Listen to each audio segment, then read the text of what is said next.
Sabar selalu itu yang kamu katakan. Sampai kapan ibumu ini harus sabar? Hah? Bersabarlah, Bu.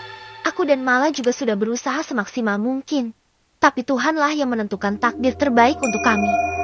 Seorang perempuan setengah baya terlihat sedang marah-marah kepada pria yang tengah duduk di hadapannya. 5 tahun lamanya ibumu ini bersabar, Bayu.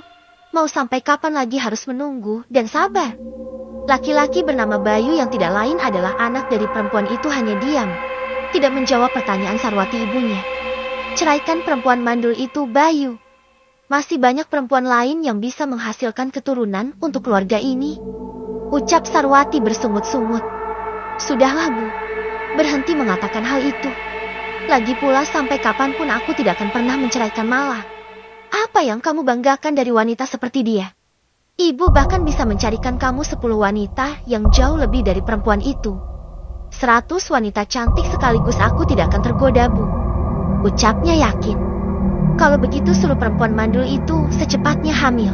Jika tidak, kamu tahu kan apa konsekuensinya? Bayu menarik nafas dalam-dalam. Laki-laki itu terlihat sudah mulai kesal dengan cuitan ibunya yang sejak tadi hanya memperolok istrinya. Terserah ibu saja. Bayu bangkit dari duduknya, berdiri dan berbalik badan lalu pergi melangkahkan kakinya. Mau kemana kamu? Ibu belum selesai bicara. Tanyanya Sarwati kepada putranya. Pulang. Bayu. Kembali. Ibu belum selesai bicara. Bayu. Sarwati berteriak kencang memanggil-manggil putranya itu. Bayu tidak menggubris panggilan ibunya. Dia terus berjalan menuju mobil yang terparkir sejak tadi di halaman rumah mewah milik orang tuanya itu. Sepanjang jalan Bayu terlihat kesal. Sudah berulang kali Sarwati meminta Bayu agar menceraikan Mala istrinya. Alasannya hanya karena Bayu dan Mala tidak kunjung dikaruniai seorang anak.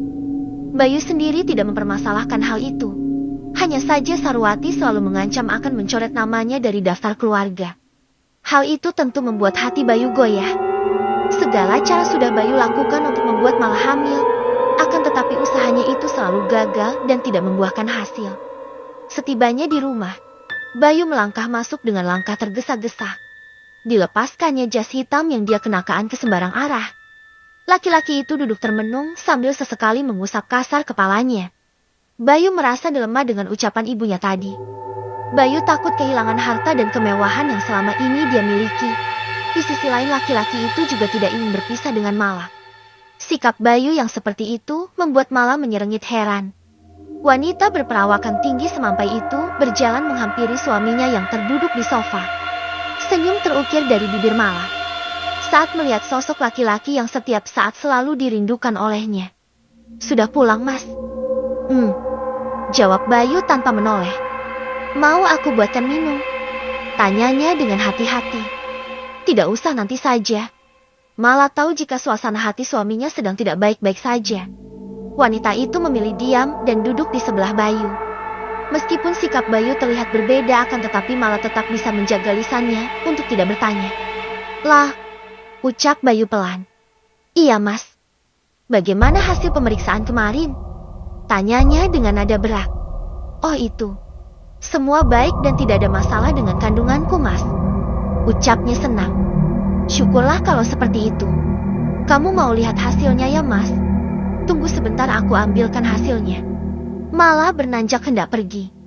Dengan cepat Bayu menarik lengan Mala. Tidak usah. Ucapnya lirih. Oh iya sudah. Mala pun kembali duduk di samping Bayu. Lah, aku ingin bicara penting denganmu. Soal apa, Mas? Tanyanya penasaran.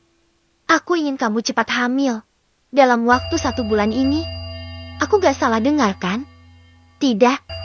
Tapi Mas, aku harap kamu mengertilah. Aku sudah sangat lelah dengan tekanan dari ibu. Ucapnya lirih. Sebenarnya bukan hanya Bayu. Mala pun jauh lebih lelah dalam menghadapi sikap Sarwati yang selalu saja menghardik dengan mulutnya itu. Maaf, Mas, tapi aku tidak bisa berjanji. Mala menunduk sedih. Kalau begitu kamu harus bisa menerima dengan 2 pilihan dariku. Mala mendongak, menatap wajah suaminya cukup lama. 2 pilihan apa maksudmu, Mas? Tanyanya bingung. Bayu menghirup udara sebanyak-banyaknya dan menghembuskan perlahan. Cukup berat lidahnya bicara terasa keluh dan kebas untuk digerakkan. Mas, bercerai atau menerima keputusan untuk dimadu. Dunia seperti berhenti berputar. Hati Mala terasa nyeri saat mendengar perkataan suaminya itu. Sika, candaan macam apa ini? Tanya Mala tidak percaya. Aku sedang tidak bercandalah. Aku harap kamu mengerti dengan keputusan ini. Bagaimana bisa kamu memberikan aku pilihan konyol seperti itu, Mas? 5 tahun aku sudah menunggu dengan sabar. Kali ini aku tidak ingin kehilangan semua yang aku miliki hanya karena seorang anak. Tolong mengerti dengan semua itulah. Aku tidak menyangka.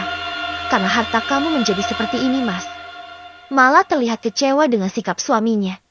Terserah kamu mau menilai aku bagaimanalah. Yang terpenting saat ini adalah bagaimana caranya memiliki keturunan. Ucapannya penuh penekanan di akhir kalimat. Ada apa denganmu? Mengapa tiba-tiba berubah seperti ini, Mas? Matanya mulai berkaca-kaca. Tapi Bayu seperti tidak mempedulikan hal itu. Cukup Mala. Aku sudah muak dengan semua ini. Buktikan jika memang kamu tidak mandul. Setelah mengatakan hal itu, Bayu melangkah masuk ke dalam kamar. Mala terhenyak kaget saat mendengar bentakan keras dari Bayu. Hatinya hancur berkeping-keping saat kata-kata itu terlontar dari mulut laki-laki yang sangat dia cintai. Mala tidak sanggup lagi membendung air mata yang tumpah. Wanita itu tergugu, terisak-isak menangis melupakan kekecewaan dan luka menganga di dalam hatinya. Pagi-pagi sekali Bayu sudah pergi bekerja. Laki-laki itu sengaja berangkat lebih awal daripada biasanya. Mala terlihat murung. Wanita itu duduk termenung di meja makan. Asri, Arti yang bekerja di rumah itu terlihat heran dengan sikap Mala yang tidak seperti biasanya. Permisi Nyonya, ucapnya takut-takut. Iya Sri. Kenapa? Tanya Mala sedikit kaget. Maaf Nyonya, tadi Tuan bilang ingin sarapan pagi di luar. Hanya itu saja. Iya Nyonya. Oke. Jawab Mala singkat. Iya sudah kalau begitu saya permisi dulu Nyonya. Tunggu Sri. Ada yang ingin aku tanyakan kepadamu. Ucap Mala menghentikan langkah asisten rumah tangga itu. Soal apa Nyonya? Asri mendekat ke arah Mala. Yang kamu ceritakan kemarin itu benar kan? Tanyanya sedikit ragu. Yang mana Nyonya? Ini ya, yang kamu ceritakan waktu itu loh. Masa lupa? Oh, ini ya. Mala mengangguk. Memangnya kenapanya? Sepertinya aku harus mencoba saran darimu waktu itu Sri. Kamu mau kan antarkan saya ke tempat Inyak itu? Nyonya sudah yakin dengan keputusan ini? Iya Sri, aku yakin. Tekadku sudah bulat dengan keputusan ini. Ucapnya bersungguh-sungguh. Kalau begitu, besok saya antarkan Nyonya ke sana. Jangan besok Sri. Tunggu suamiku pergi keluar kota dulu saja. Bagaimana? Baik Nyonya. Bab